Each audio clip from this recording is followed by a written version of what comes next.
দর্শক, সালাম স্টিল ভোটের গাড়ি নিয়ে চাঁদপুরের বাইতুল আমির চত্বরে আছেন সহকর্মী আলী আসগর ইমন। সেখান থেকে ভোটের মাঠের পরিস্থিতি জানাচ্ছেন তিনি। সুপ্রিয় দর্শক মন্ডলী, আসসালামু আলাইকুম। সালাম স্টিল ভোটের গাড়ি নিয়ে সারা দেশ ছুটছে আমরা, আর ছুটতে ছুটতে শেষ পর্যন্ত অর্থাৎ এখন পর্যন্ত মাঝরাতে এসে পৌঁছে গেছি চাঁদপুরের একটি বিশাল চত্বরে, বাইতুল আমিন চত্বর। আপনারা আমার পিছনে দেখতে পাচ্ছেন। দর্শক মন্ডলী, আমাদের গাড়ি দেখে এখানকার স্থানীয় অনেক মানুষজন আছে, ভোটের ব্যাপারে তারা কি ভাবছে আমরা একটু তাদের মুখ থেকে শুনি। যে ভাই, আপনারা তো এখানকার স্থানীয় মানুষ।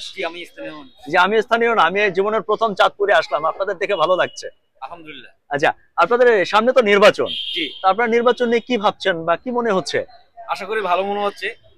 সামনে আমরা গত 17 বছর তো ভোট দিতে পারি নাই, এবার সামনে নির্বাচন দেখে আমরা খুবই আনন্দিত। যদি পছন্দের কোনো প্রার্থী থাকে অবশ্যই তাকে নির্বাচিত করবো ইনশাআল্লাহ। আচ্ছা আচ্ছা, আপনাদের সাথে একটু কথা বলি। আপনাদের স্থানীয়, হ্যাঁ, মানে সামনে তো নির্বাচন চলে আসলো, শীতও চলে আসলো, নির্বাচন তো একটা বড় উৎসব, কেমন লাগছে? আলহামদুলিল্লাহ, ভালো লাগছে। 17 বছর পর আমরা ভোট দিতে যাচ্ছি, এটাই সবচেয়ে বড় আনন্দ এবং চাওয়া।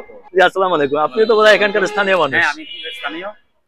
আমরা দীর্ঘদিন ভোট দিতে পারি নাই, আমরা আশা করবো সামনে যে সুষ্ঠু নির্বাচন হবে এবং আমরা পছন্দের প্রার্থীকে আমরা নির্বাচিত করবো ইনশাআল্লাহ, করতে পারবো ভোটের মাধ্যমে। আচ্ছা, ভোট কি মনে হচ্ছে এবার ভালো হবে? তো আশা করি ভালো হবে, যেহেতু গভর্নমেন্ট বেশ অনেকগুলো পদক্ষেপ নিয়েছে যাতে সুষ্ঠুভাবে নির্বাচন হয়।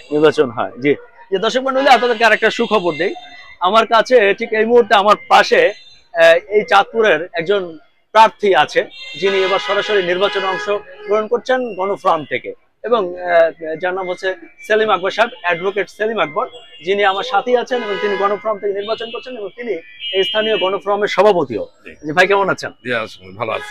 আপনি তো নির্বাচন করবেন, প্রস্তুতি কেমন? আমি নির্বাচনের প্রস্তুতি নিয়েছি এবং সেই অনুসারে কাজও করছি। আমরা আশা করি বাংলাদেশের সুষ্ঠু, নিরপেক্ষ, অবাধ একটা ভালো নির্বাচন হবে। আমরাও সেটা আশা করছি। দর্শক মন্ডলী, ঠিক এমন করেই অন্য কোনো একদিন যে কোনো সময় আপনার শহরে হাজির হব সালাম স্টিল ভোটের গাড়ি নিয়ে। সে পর্যন্ত আমাদের সাথেই থাকুন। আলী আসগর ইমন, এটিএন বাংলা, চাঁদপুর।